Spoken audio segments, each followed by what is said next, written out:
नाही, खूप उत्साहाचं वातावरण आहे आणि विधानसभा लढते याचा एक अभिमान वाटते.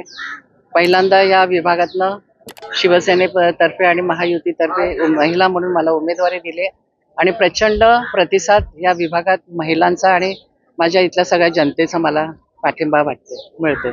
विकासाला मत द्या.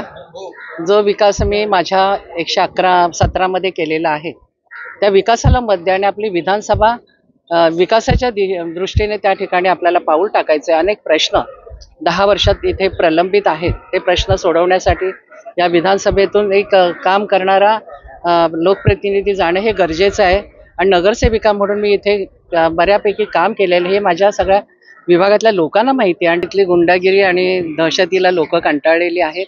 कुठलाही विकास काम 10 वर्षात झालं नाही. सुनील राऊची ती संस्कृती आहे. महिलांना काही बोलायचं, अपशब्द वापरायची ही त्यांची संस्कृती आहे आणि त्यामुळे त्यांनी ती संस्कृती दाखवली. त्याला महिलांबद्दल अजिबात कुठे आपुलकी आणि आदर नाहीये हे सिद्ध होत आहे आणि ह्या विभागामध्ये त्यांची जी दहशत आहे त्या दहशतीला लोक कंटाळलेली आहेत.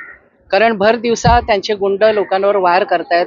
कुठल्याही विकासाचं काम नाही आणि कपटी राजकारणी म्हणून त्या माणूस आमच्या विभागात लोकांना परिचित आहे.